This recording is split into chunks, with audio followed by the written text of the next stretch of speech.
आपके राष्ट्रीय संयोजक अरविंद केजरीवाल ने कहा कि दिल्ली में जाट समाज को आरक्षण देने को लेकर केंद्र और दिल्ली सरकार के बीच अंतर को लेकर था।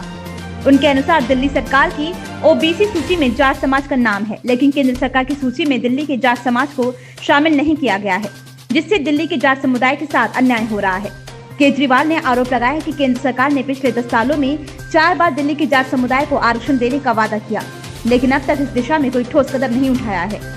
उनका कहना था कि दिल्ली के जाटों को आरक्षण नहीं मिलता, जबकि अन्य राज्यों के जाटों को ये सुविधा दी जाती है, जो कि दिल्ली के जाटों के साथ भेदभाव जैसा प्रतीत होता है। इसमें दिल्ली सरकार की ओबीसी लिस्ट में जाट समाज का नाम आता है। केंद्र सरकार की एक ओबीसी लिस्ट है। केंद्र सरकार की ओबीसी लिस्ट में दिल्ली का जाट समाज नहीं आता।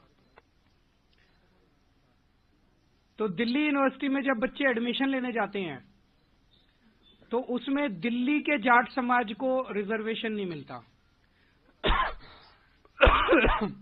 दिल्ली यूनिवर्सिटी के कॉलेज में जाते हैं तो दिल्ली के जाट समाज को रिजर्वेशन मिलता है। केंद्र सरकार के किसी भी कॉलेज में या यूनिवर्सिटी में जाते हैं या केंद्र सरकार की किसी भी संस्था जैसे दिल्ली पुलिस हो गई, डीडी हो गई, उसमें नौकरी लेने जाते हैं तो दिल्ली के जाट समाज को उसमें रिजर्वेशन नहीं मिलता। बड़ी इंटरेस्टिंग बात यह है कि राजस्थान का जो जाट समाज है उनका नाम केंद्र की ओबीसी लिस्ट में है। तो दिल्ली यूनिवर्सिटी में जब एडमिशन लेने जाते हैं तो राजस्थान के जाट समाज को रिजर्वेशन मिलता है दिल्ली के कॉलेज में। दिल्ली के जाट समाज को दिल्ली के कॉलेज में रिजर्वेशन नहीं मिलता। ये तो हमारे पूरे दिल्ली के जाट समाज के भाइयों के साथ, बहनों के साथ बहुत बड़ा अन्याय है। और ये अन्याय ये जले पे नमक छिड़कने जैसा है कि 4 बार पिछले 10 साल में प्रधानमंत्री जी ने अपने घर बुला के और अमित शाह जी ने जाट समाज के नेताओं को आश्वासन दिया, भरोसा दिया, वचन दिया, गारंटी दी कि दिल्ली के जाट समाज को केंद्र की ओबीसी लिस्ट के अंदर डाला जाएगा। 26 मार्च 2015 को प्रधानमंत्री मोदी जी ने दिल्ली जाट समाज के प्रतिनिधियों को अपने घर बुलाकर यह वादा किया कि उन्हें केंद्र की ओबीसी लिस्ट में दिल्ली के जाट समाज को शामिल किया जाएगा।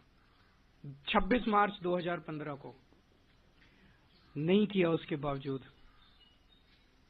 8 फरवरी 2017 को अमित शाह जी ने यूपी चुनाव से पहले चौधरी वीरेंद्र सिंह के घर फिर से दिल्ली और देश के जाट नेताओं को यह वादा किया कि जो स्टेट लिस्ट में ओबीसी जाती हैं उनको केंद्र की लिस्ट में जोड़ा जाएगा। फिर भी नहीं किया। 2019 के लोकसभा चुनाव से पहले दिल्ली में प्रवेश वर्मा के आवास पर अमित शाह ने जाट नेताओं से मिले, फिर वादा किया कि दिल्ली के जाट समाज को केंद्र की ओबीसी लिस्ट में शामिल किया जाएगा। फिर धोखा दिया, फिर नहीं किया। 2022 में दिल्ली में फिर सैकड़ों जाट नेताओं को बुलाकर अमित शाह जी मिले और वादा किया और फिर से धोखा दे दिया।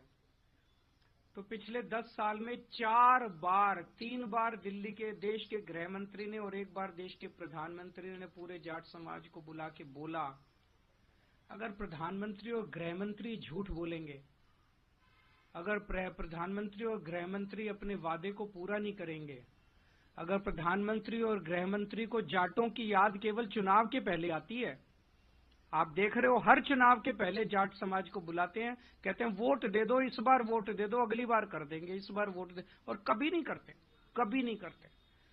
अगर प्रधानमंत्री और गृह मंत्री इस तरह से झूठ बोलेंगे तो फिर तो देश में कुछ बचेगा ही नहीं। फिर क्या बचेगा उसके बाद? किसके पास जाएं इसके बाद? अब ये बड़े मजे की बात है, जैसे मैंने बताया कि दिल्ली पुलिस में राजस्थान के जाट समाज को रिजर्वेशन मिलता है, दिल्ली के जाट समाज को नहीं मिलता।